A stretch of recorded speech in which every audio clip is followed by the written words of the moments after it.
The modern nation of Spain is divided into 17 autonomous communities. Each of these regions has widely varying levels of autonomy, each individually negotiated with the central government in Madrid. In the northeastern region of Catalonia, a growing independence movement has been gaining momentum over the past several decades. The current consternation between the Catalans and the Castellanos finds its roots in medieval times. The year is 1469.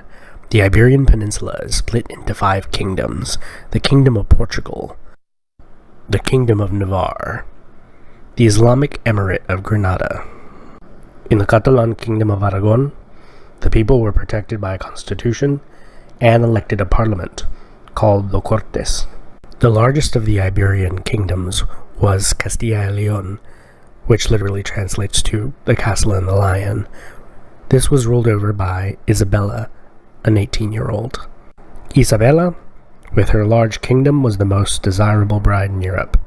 In 1469, she had narrowed it down to 2 suitors, Afonso of Portugal and Fernando of Aragon.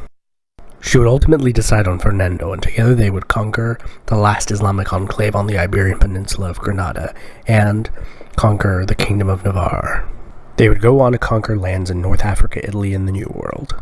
Isabella would die first, and Fernando would go on to effectively rule all of Spain.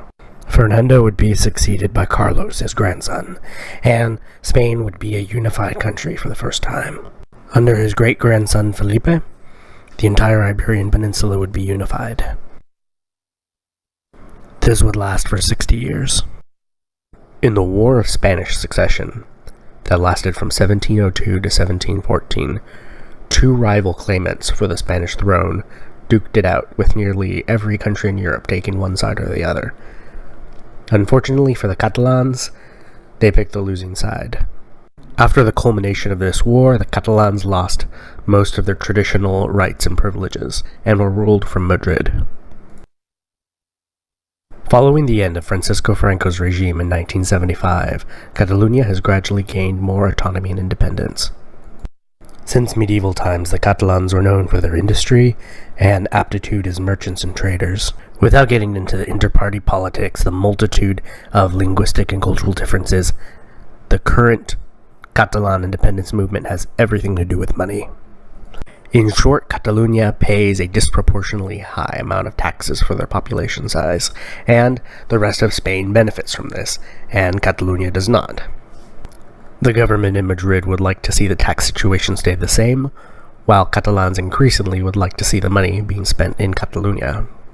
Historical, linguistic, and cultural differences has helped fuel the debate to the point that many Catalans would like to secede now.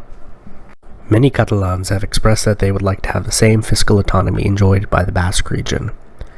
This could potentially be a peaceable solution to unification, where the Catalans are able to set their own tax rate, but they will stay part of Spain. Catalonia has been traditionally the most liberal area of Spain, and an interesting byproduct to secession may be that the conservatives within Spain will completely dominate Spanish politics. Without Catalonia, secession may also trigger the Andalusians and Basques into also seeking their independence. This has been Epimetheus, and thank you for watching. Like and subscribe.